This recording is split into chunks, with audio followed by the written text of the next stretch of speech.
Assalamualaikum warahmatullahi wabarakatuh. Selamat jumpa kembali anak-anakku kelas 9 bersama saya Ibu Badriah, Guru PAI dan Budi Pekerti UPTD SMPN 1 Banyakan. Kali ini kita akan merangkum materi yang telah kita pelajari pada pertemuan sebelumnya, bab 1, meyakini hari akhir, mengakhiri kebiasaan buruk. Dan sebelum membahas materi tersebut, marilah kita terlebih dahulu berdoa bersama agar diberi kecerdasan oleh Allah Subhanahu wa Ta'ala, diberi ilmu yang bermanfaat dan cepat paham tuntas. A'udzubillahi minasyaitonirrajim. Bismillahirrahmanirrahim. Allahumma alhimni rusdi wa a'idni min syarri nafsi. Ya Allah, ilhamkanlah kepadaku kecerdasan dan lindungilah aku dari kejahatan nafsuku. Rabbisrohli sodri wa yassirli amri wahlul 'uqdatam min lisani yafqahu qawli. Allahumma anfa'na bima 'allamtana wa 'allimna bima lam na'lam. Amin. Anak-anakku semua, tentunya kalian harus sudah membaca buku paket yang telah kita pelajari minggu lalu, yaitu halaman 2 sampai dengan halaman 21.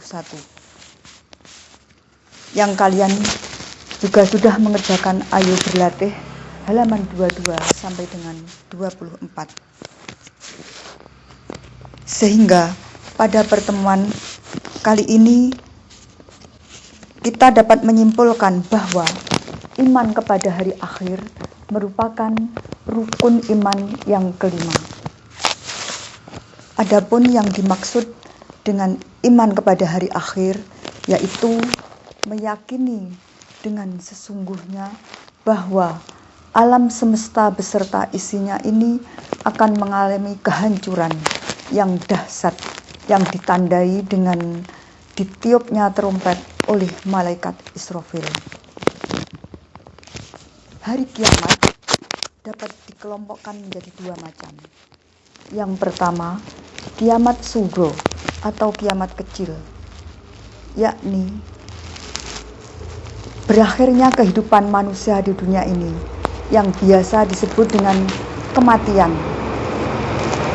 Baik itu disebabkan karena sakit ataupun karena musibah kecelakaan, tanah longsor, ataupun gempa bumi, tsunami, dan lain sebagainya.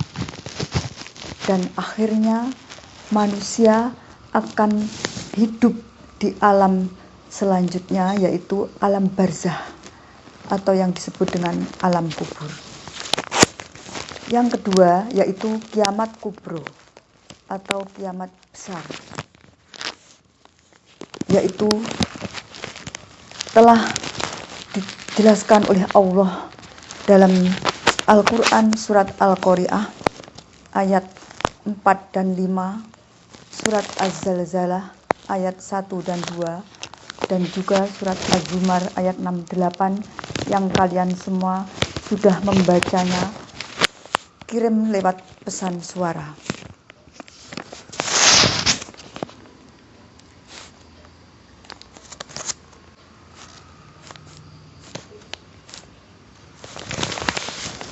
Kemudian setelah alam barzah, manusia akan dibangkitkan kembali yang disebut dengan Yaumul Ba's, yaitu dibangkitkan dengan berbagai macam rupa yang dikelompokkan menjadi 12 kelompok.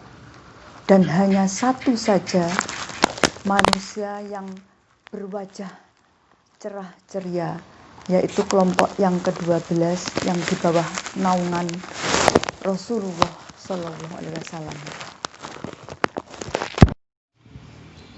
Manusia setelah hidup di alam barzah, semuanya saja mulai dari Nabi Adam sampai manusia yang terakhir akan dibangkitkan kembali yang disebut dengan Yaumul Ba'ats, yaitu setelah malaikat Israfil meniup trompetnya yang kedua. Sesuai dengan firman Allah surat Al-Hajj ayat 7. A'udzu billahi minasyaitonir rajim. Wa anna as-sa'ata atiyatun la raiba fiha wa anna Allaha yab'atsu man fil qubur. Yang artinya, dan sungguh hari kiamat itu pasti datang. Tidak ada keraguan padanya. Dan sungguh Allah akan membangkitkan siapapun yang di dalam kubur. Al-Quran Surat Al-Hajj ayat 7. Ada 12 kelompok manusia yang akan dibangkitkan dari alam kubur. Di antaranya ada yang rupanya seperti babi hutan, dan malaikat penyeru mengumumkan, inilah orang-orang yang ketika di dunia suka meremehkan sholat 5 waktu.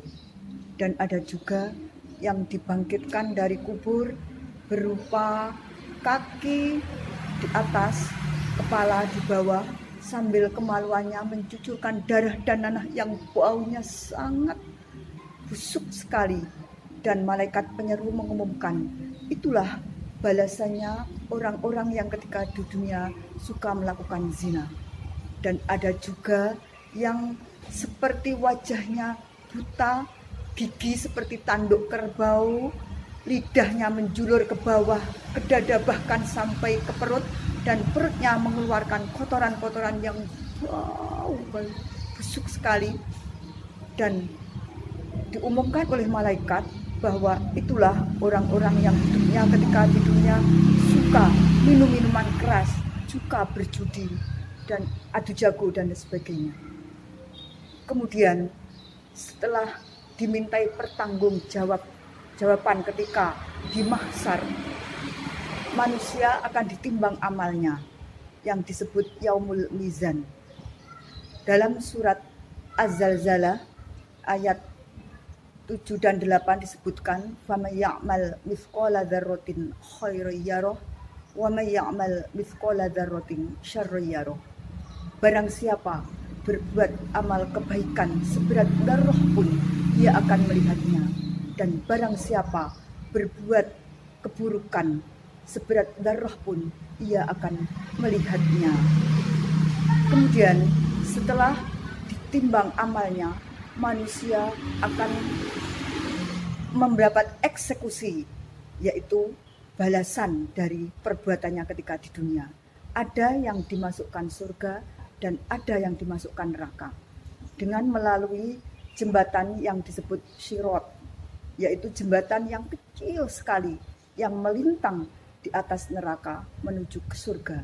Dan barang siapa yang ketika di dunia amalnya banyak, amal kebaikannya banyak, ia akan lancar melewati sirat tersebut.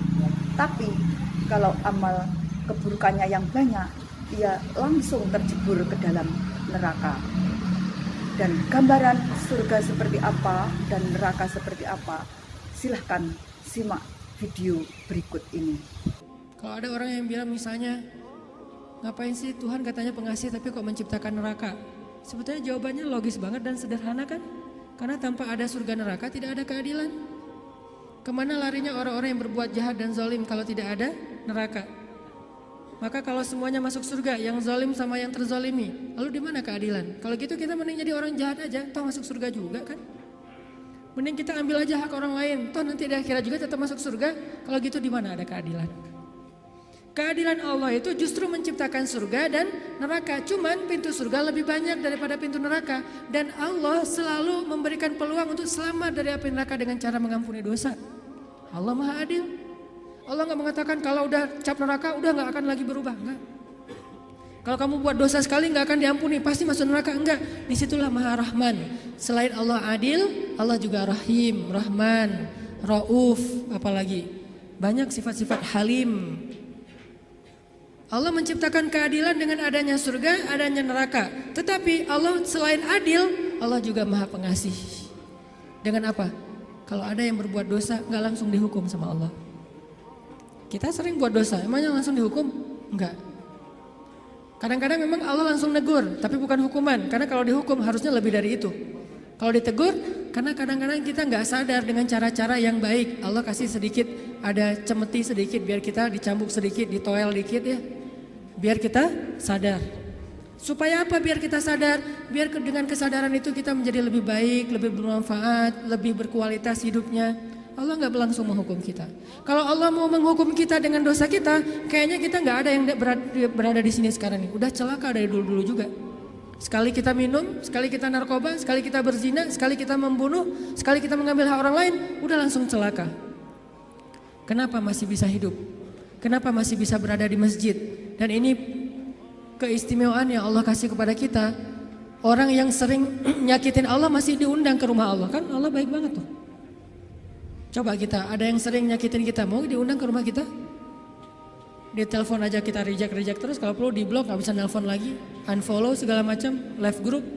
Allah kita sakitin berkali-kali, kita cuekin, kita selingkuhin dalam bahasa kita Maya. Gimana selingkuhin? Selingkuhin akidah. Kita bilang percaya sama Allah tapi kita jalan sama yang lain. Kita bilang inna sholati wa nusuki wa mahyaya wa mamati lillahi rabbil alamin. Itu kan sama aja kayak seorang cowok bilang ke cewek, aku gak bisa hidup tanpa kamu. Iya kamu, kan gitu. Inna sholati wa nusuki wa mahyaya wa mamati lillah, iya lillah gitu kan. Tapi kenyataannya kita ngerasa seolah-olah Allah gak lihat, kita jalan sama yang lain. Allah tahu? Tahu banget. Kalau perempuan mungkin gak tahu kita jalan sama yang lain. Ketika nanti dia tahu, akhirnya dia shock, panik, dia luar biasa tersakiti. Tapi kalau Allah, setiap kita jalan sama yang lain tuh Allah ngelihat. Kita dekat sama yang lain, ke Allahnya enggak. Lah, yang kasih rezeki kan saya. Kenapa kamu terima kasihnya ke dia? Yang memelihara kamu kan saya. Kenapa kamu baiknya ke dia? Kok saya enggak? Berbuat baik kepada hamba Allah, Allah senang. Tapi kenapa kepada Allah enggak? Ini agak-agak kurang fair nih. Ke makhluk yang gak berjasa, kita jadi baik. Ke Allah yang maha berjasa, kita cuek. Malah kita menuduh Allah dengan tuduhan-tuduhan yang gak pantas. Ngerasa Allah gak penting dalam hidup kita. Kalau Allah gak sabar, makanya Allah itu sabur. Apa arti sabur? Sabar banget. Allah itu sami. Apa arti sami? Dengar curhat banget lah.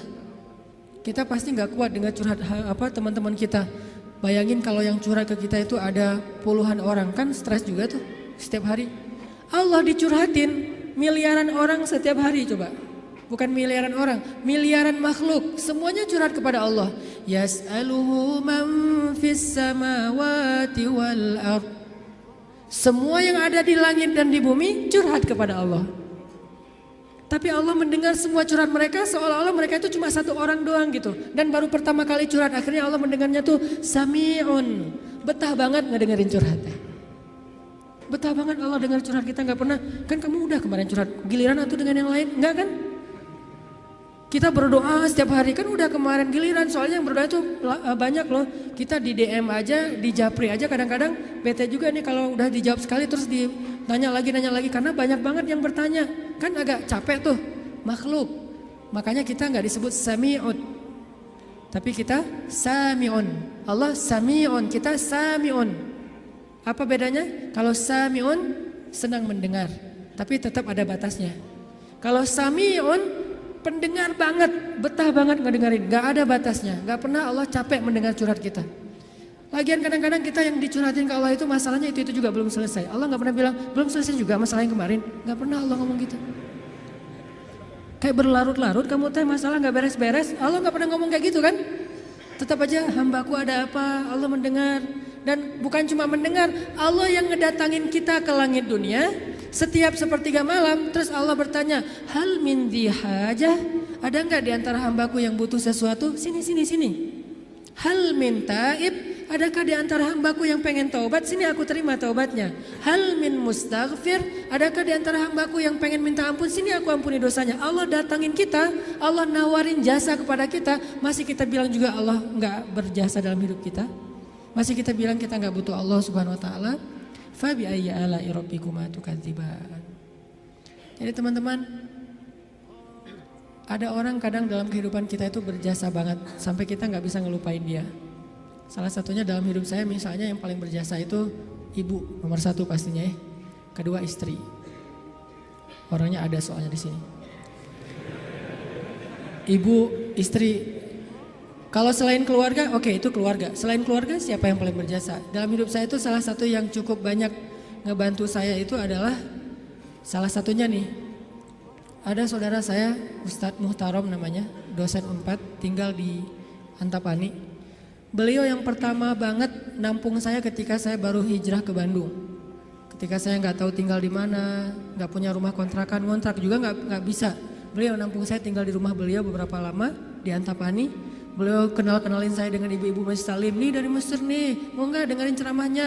Enak loh, padahal saya juga masih bingung ceramahnya gimana ya. Nggak pernah ceramah. Sekali-kali ceramah yang kebalik kan Allah SAW, Rasulullah Subhanahu Wa Taala. Sekali-kalinya ceramah kebalik saking nervousnya. Disuruh ceramah sama Ustadz Muhtaram, ini ceramah. Akhirnya ibu-ibu ngundang-undang saya awal-awal dikenalin di Bandung. Berjasa banget, sehingga kalau misalnya beliau miss call, nggak keangkat sama saya, langsung saya telepon balik.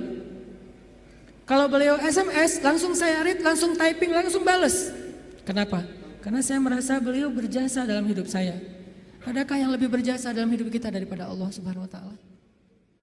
Anak-anakku, proses kehidupan manusia yang diawali dengan hidup di alam arwah kandungan ibu, kemudian lahir ke dunia, hidup di alam dunia, kemudian hidup yang ketiga di alam barzah, dan yang terakhir yaitu kehidupan yang sebenarnya, yaitu alam akhirat yang melalui proses ba'as, bangkit dari kubur, kemudian antrian hisab di mahsyar sampai mizan satu persatu, kemudian yang terakhir neraka atau surga dan selama-lamanya kekal abadi. Oleh karena itu, marilah kita persiapkan amal kebaikan sebanyak-banyaknya untuk menuju ke surga Allah yang disediakan bagi orang-orang yang taat kepada Allah, suka melaksanakan perintahnya dan menjauhi semua larangan-larangan Allah. Wallahu a'lam bishawab. Wabillahi taufiq wal hidayah. Waridho wal inayah. Wassalamualaikum warahmatullahi wabarakatuh.